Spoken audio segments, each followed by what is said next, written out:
But Derek, let's talk about one more thing. I'm curious to learn a little bit more about your 5 levels of abundance, because I know this audience, it's always been a really interesting topic. I did a whole, I was on someone else's podcast where we spoke about abundance and sacred plant medicine for like 2.5 hours, because there's a lot of people on the spiritual path who struggle with abundance, whether it's feeling like abundance is bad, or psychedelics should be totally free, or how could you mix business and psychedelics together, or whatever these beliefs are around, people with money are bad. So, or people who are starting out their business in the fear of like the security of like, how am I going to make money off of this? Or is the money ever going to come?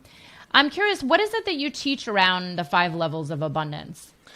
Well, the first thing is that we've been, again, indoctrinated into a capitalist system where money is this primary focus. And the messaging is like, you have to get money.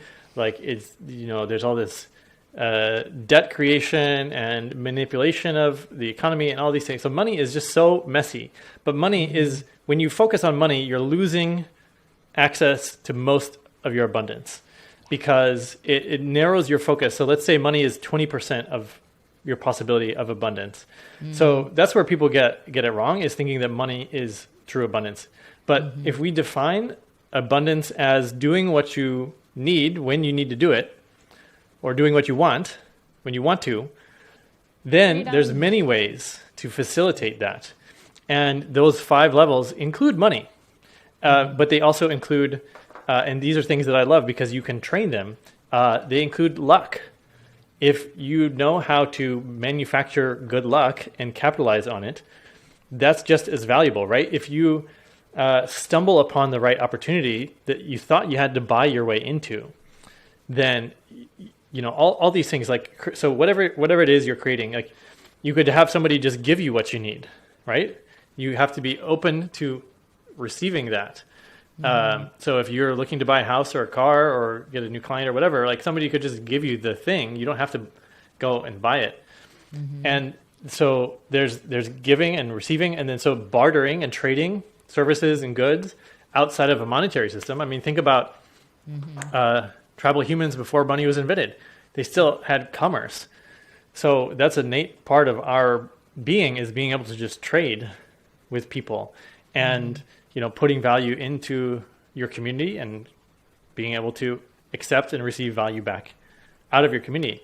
And all of these things, all the different levels of abundance, are facilitated by relationships. So above the 5 levels of abundance is you need to build a world-class network. You need to have diversity in people in your network. You need people to call you back, right? You want a responsive network. You want a deep network. Like say you have a medical problem, right? It would be great to have 3 doctors to give you good advice instead of just 1, or 3 business coaches to give you advice instead of just 1. So, within your network, having broad and deep and robust and putting energy into these relationships will give you access to all the different things. They'll give you access to money, opportunity, luck, exchange, barter, anything you want for abundance.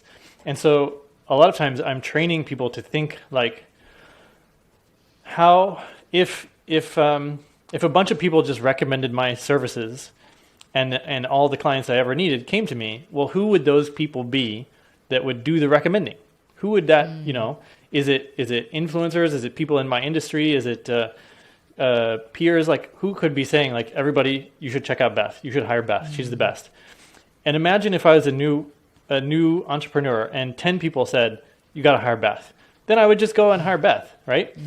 So thinking about these different levels of abundance, change your definition away from money into doing what you need to do when you need to do it, and work on the relationships and building a world-class network that'll give you access to the mixture, right? It can be a mix. It can be some money. It can be some luck.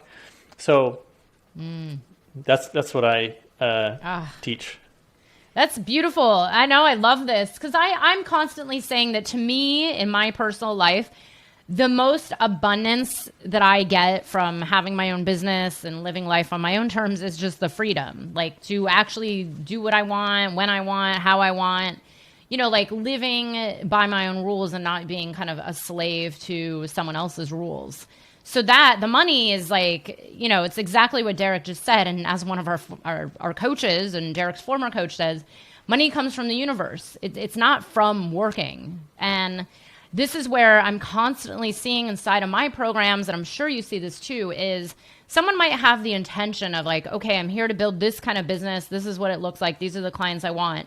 But then something else powerful, even more powerful happens. You know, I've had clients get like manifest other totally random things that have nothing to do with their business, but it's all related to how they're showing up in the world and how they're approaching life from the heart all of a sudden. So I've had people manifest their dream home or fall madly in love with the man of their dreams, or, you know, even get jobs that are like coaching within, you know, like within an office environment where they didn't think it would look like this, but then they now have a, you know, a job with a salary, but they get to do whatever they want with it, you know? So I've seen everything. And I love that you say relationships are part of this abundance, you know, having the network, having connections. And I do agree. It's such an important thing, you know, like even me and Derek, it's like, how many times have we collaborated and helped each other and been part of the same network, you know? And it's like, I've referred people to him, and